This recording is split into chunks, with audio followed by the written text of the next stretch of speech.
Hello. This video is being made for Alcoholics Anonymous. I have your book, and I've read it. I have another book, too. In fact, I have several books. Yeah. But this one I read because somebody I love very much is involved with your organization. Let me tell you something about myself. Been a teacher and a radio broadcaster. My life has been somewhat successful. I've talked to presidents, talked to people like Buckminster Fuller. I know that I've made mistakes in my lifetime. I've done things that I regret. And I'm at the end of my life now. And I don't know. Because of myeloma. I can't even pronounce it. It's a cancer in my bones. That every day gives me something new to figure out how to battle with it. It's a lady up the street from me who doesn't like the blackberries in my yard. So every summer is spent battling those blackberries. This year they've won. It's very hot here today, and I was out there cutting the blackberries and stepped on a rusty nail, and the clippers broke. And then I broke. So I got back into the house, and I can hardly walk today. I hope this is temporary. But since this disease is terminal, and 3 years is possible, it could be less, I don't know. The changes occur every day.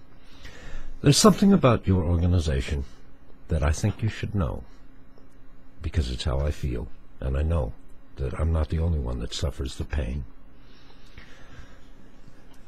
You guys have a word. It's called enabling. And your method of dealing with it seems to be detachment. Have you ever thought, even for a moment, how much that detachment can hurt another person? See, as a counselor, I do not understand drunks only being able to counsel drunks. You see, I probably don't understand addiction. I've only smoked this pipe 50 years, and now I have cancer, and I still smoke it. So I understand addiction. Somehow counseling drunks, makes little sense. What I want to tell you is the person that I love the most in this world, a boy that I raised, who's now in his late 40s, has detached. It's because of you. See, God put that young man with me when he was very young, and I made mistakes, no doubt. I mean, when I first raised him, I was without this thing called this. I was weak in it. So mistakes were made. But he stayed with me, a part of my life, for over 37 years. Until he detached because of your silly ideas. We are interwoven, all of us.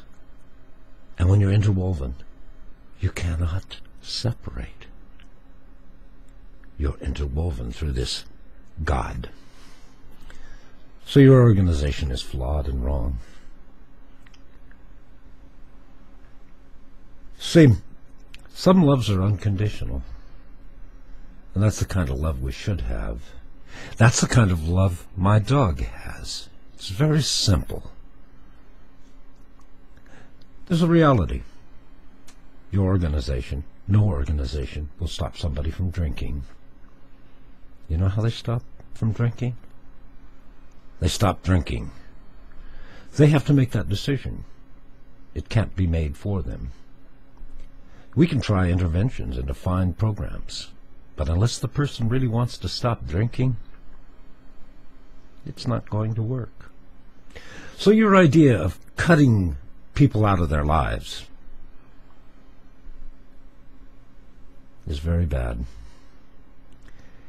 It causes people like me that have had their life interwoven with somebody for close to 40 years, to end up dying alone, to end up with great resources and not a soul to leave it to. You should think what you do when you crush other people, because that's certainly not Christian. I don't know what to say to you, but you disgust me. For anyone you've helped, you've hurt other people. It's bitter, the feeling I have for you, and the loneliness you bring to other people.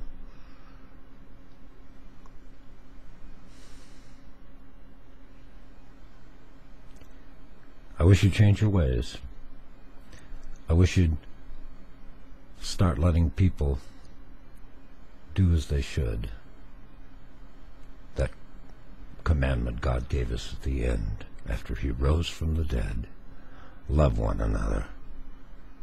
And there are other people in this world that love people that are in your organization, because their love is unconditional. And you apparently don't have a clue to the amount of pain that you throw out at these other people.